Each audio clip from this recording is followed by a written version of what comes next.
Money laundering का डर दिखाकर डिजिटल अरेस्ट के नाम पर 57 लाख रुपए की ठगी करने वाले एक आरोपी को उत्तर प्रदेश के बुलंदशहर से गिरफ्तार किया गया है। मामला बिलासपुर के सिविल लाइन थाना क्षेत्र का है, जहां पर एक फर्जी कॉलर ने पीड़ित को मनी लॉन्ड्रिंग में फंसाने का डर दिखाकर किश्तों में बड़ी रकम को ठग लिया।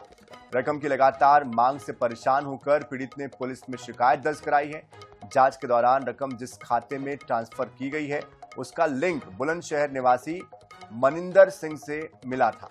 पुलिस आरोपी को गिरफ्तार कर पूछताछ कर रही है। एसएसपी रजनेश सिंह ने लोगों से सतर्क रहने और ऐसे कॉल्स की तुरंत पुलिस में सूचना देने के लिए अपील की। सेकेंड लेयर के आरोपी हैं, उनके अकाउंट का कमीशन के आधार पे यूज हुआ है और काफ़ी एक मुश्त राशि 54 लाख रुपए वो ट्रांसफ़र हो गई है। तो अभी जो आरोपी पकड़े गए हैं दिल्ली और गाजियाबाद से और बाहर से लाए गए हैं, उनसे पूछताछ की जा रही है। मुख्य आरोपी के पकड़े जाने के पश्चात ही इसमें बरामदगी ज़्यादा हो पाएगी। और पंकज गुप्ते हमारे संवाददाता इस खबर पर अधिक जानकारी के लिए हमारे साथ जुड़ चुके हैं। पंकज, जिस तरह का ये मामला सामने आया है, कितनी रकम फ्रीज हो पाई है, कितनी रकम की वापसी अब तक के होने की बात कही जा रही है? इस गिरोह में कौन कौन शामिल है? कितने लोगों को इस गिरोह ने अपने निशाने पर लिया था?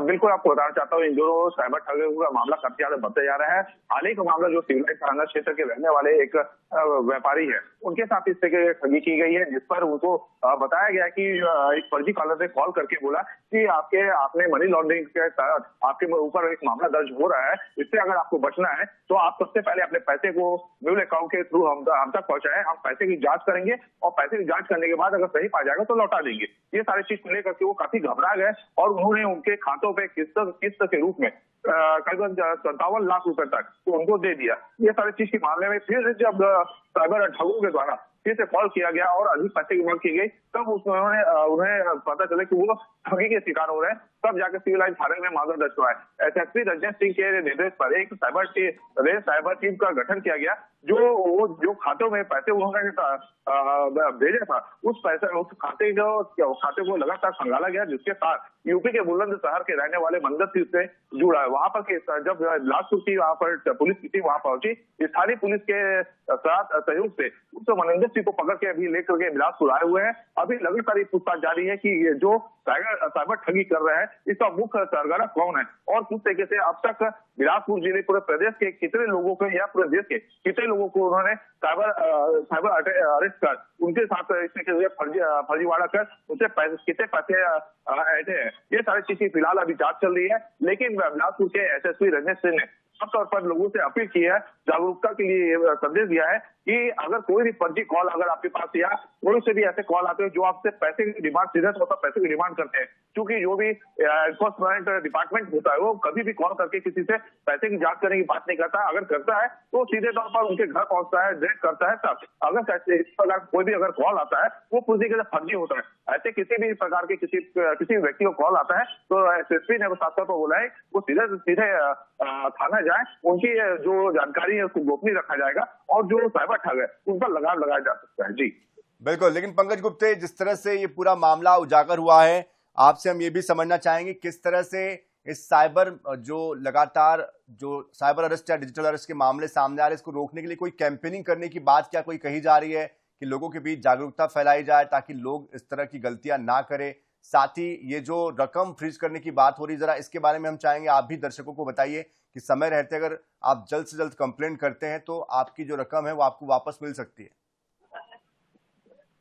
जी बिल्कुल, जिस तरीके से साइबर अटैक का इस तरह के जो मामले लगातार बढ़ते जा रहे हैं, प्रोग्राम बढ़ते जा रहे हैं, इसको लेकर के भारत सरकार ने पहले ही जागरूकता अभियान चालू कर दिया है। इसको लेकर के लगातार एक विज्ञापन भी जारी कर रहे हैं, उसमें साफ तौर पर बताया जा रहा है, जिसमें वर्दी पहन करके कोई व्यक्ति मोबाइल के थ्रू वीडियो कॉलिंग करके लोगों को बोलता है कि आपके ये प्रकरण है, उस प्रकरण में आपको पुलिस थाने आना पड़ेगा। अगर आपको बचना है तो आप अपने खाते से हमारे खाते में पैसे भेजिए। तो ये पूरी जागरूकता अभियान तो भारत सरकार द्वारा पहले ही चलाया जा रहा है, लेकिन लोगों में यह अवेयरनेस आना चाहिए कि अगर कोई भी फर्जी कॉल आता है तो वो पहले से सतर्क हो जाए। सबसे पहले अपने परिवार को बताएं, उसके बाद पुलिस को जाकर सूचना दें कि इसे किसी को फर्जी कॉल आ रहे हैं। साथ साथ आपको ये भी बताना चाहूंगा, ऐसे हमने भी अपने INX न्यूज के माध्यम से कई बार जो साइबर ठगी के जो मामले आते हैं उसको भी लेकर के कई बार जागरूक किया है, लेकिन लोगों को स्वयं से उनको जागरूक होना पड़ेगा। फर्जी कॉल, फर्जी सिम से जो कॉल आ रहे हैं, वीडियो कॉलिंग आ रहे हैं, खासतौर पर वीडियो कॉलिंग पर उनको सतर्क रहना पड़ेगा। वीडियो कॉलिंग कोई भी डिपार्टमेंट का कोई अधिकारी नहीं करता। जी बिल्कुल, जाहिर सी बात है, जागरूकता ही बचाव है। बहुत शुक्रिया पंकज गुप्ता इस पूरी जानकारी के लिए।